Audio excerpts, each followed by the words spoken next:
Donc ce sera ce soir qu'on va savoir enfin ce fameux nouveau budget 2025 et surtout les impositions sur les sociétés. J'attends ça avec impatience parce que c'est ça qui m'embête un peu là pour investir. Alors même si j'ai toujours des positions dessus, mais vous voyez par exemple Kering, j'ai pas repris. Suite au résultat, pas au résultat, à l'annonce, je me dis on va attendre déjà demain, on va voir ce qu'il va dire. Quand je dis demain, en fait, c'est parce qu'il va l'annoncer ce soir à 20h. Mais bon, les marchés seront fermés, en tout cas en France.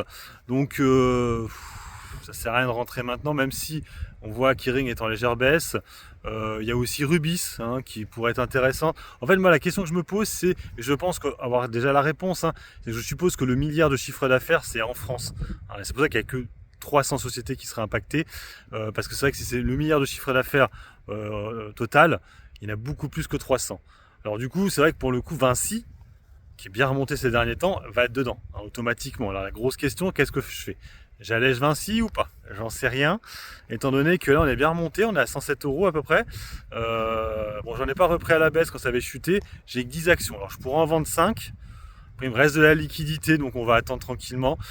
Mais Vinci va quasi sûr impacté parce qu'elle a 43% de son chiffre d'affaires en France, donc elle pour le coup elle est dedans. Après Total Energy, tout ça j'ai pas regardé quelle part du chiffre d'affaires ça concernait, sachant que je ne l'ai pas. Je vous ai déjà dit GTT pour le coup n'est pas concerné non plus, donc il y a des dossiers qu'on peut jouer. Pour le coup Rubis pour moi ne devrait pas être trop impacté parce que l'activité en France il n'y en a pas tant que ça il me semble. Donc bref, c'est à regarder cas par cas. On a aussi le cas d'Esso, alors lui je sais plus si où est fait le chiffre d'affaires, sachant que c'est une filiale d'Exxon, qui est une société américaine, donc ils peuvent aussi jouer là-dessus, j'en sais rien. Bon bref, en tout cas, on saura tout ce soir. Ça va nous faire une vidéo qui résumera un peu ce qui a été dit.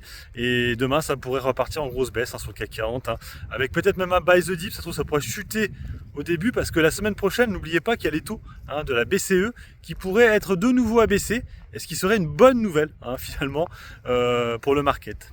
Allez, bon investissement et puis bon trade. Ciao, ciao.